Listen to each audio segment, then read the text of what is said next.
make us do something wrong. Sometimes we have to fight for freedom, like your daddy. If we're not free, we become slaves. There are bad people in the world, like Mr. Hitler in Germany right now, who want us to become their slaves. And all the free people in the world are going to Europe to stop him. They'll come back heroes when the war is over, just like your dad." "Is Daddy going to meet Mr. Hitler in Washington?"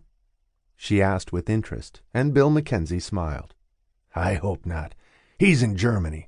Your daddy is going to do legal work for his country, the Army, and the President of the United States." Meredith knew that her father and grandfather were lawyers, but she was never sure what that was or what it meant. "Your dad might go to fight Mr. Hitler one day, but not yet. He has work to do in Washington first." "Will you meet Mr. Hitler one day, Grandpa?"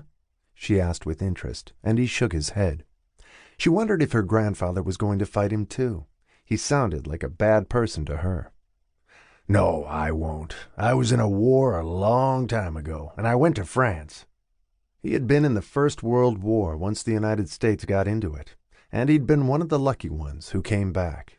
He'd been 2 years younger than Robert was now when he went. Meredith's grandfather, William McKenzie, had just turned 60. "Can girls be lawyers, Grandpa?" she asked after she thought about it for a few minutes. "Yes, they can," he said firmly, taking advantage of the fact that they were alone. He knew Robert hated it when he said things like that to Meredith, but there was no reason she couldn't be a lawyer and join the family firm where he and Robert worked. It was a big decision for a woman, and a choice she'd have to make. But Bill knew the war was going to change a lot of things, just like the last one had. Women would be joining the workforce, taking jobs that men held in peacetime. And one day, fields that had only been open to men previously would be accessible to women too. Robert wanted his daughter to follow in the footsteps of her mother and get married, have children, and stay at home. Bill loved the idea of his granddaughter accomplishing more than that, although her grandmother had never worked. Bill had married her when she was 19. She had Robert at 20 and had been a wonderful wife. But this was a new world and a new generation, and Bill's dream for his granddaughter was that she would be part of a bigger life. They were fighting for all kinds of freedoms, not just in Europe, but at home. "Maybe I'll be a lawyer too," Meredith said pensively. "Or a doctor, or a nurse." "You can do whatever you want," he said, as they held hands, crossed Fifth Avenue, and headed home. He liked his private moments with her. She was a bright child, inquisitive about everything, and full of questions and ideas of her own. Her mother and grandmother had tea and sandwiches and cookies waiting for them when they got back. Meredith was hungry after their walk in the cold. She ate 2 of the delicately trimmed sandwiches and a cookie and a glass of milk. She went upstairs to play with her dolls then, while the grown-ups stayed to talk about the war.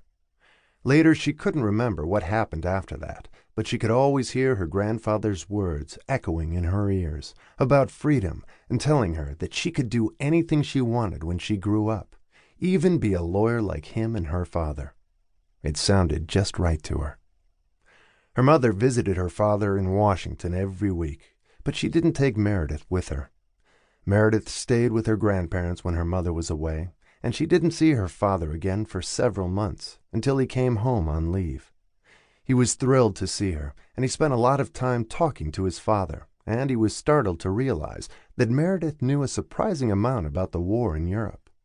Her grandfather had explained it to her, and she had a good understanding of it for a child her age. Robert scolded his father for discussing it with her. "You shouldn't tell her about the war, Dad. She's only 6. She doesn't need to know." "I think she does. Don't underestimate her. She's a smart girl, and I just tell her what she can understand in broad strokes, not the details. So, what do you hear about how the war's going in Europe?" Bill was hungry for information. Everyone was. "The Germans are punishing the Allies severely. Hitler is trying to take over all of Europe. Our losses are heavy so far, but so are theirs."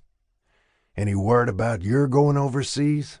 his father asked with a look of concern, and Robert shook his head. "Not for now, anyway. They're keeping me pretty busy at my desk. They still need a few of us at home. And I'm no kid, Dad. It's the young ones, the boys, they're sending into combat."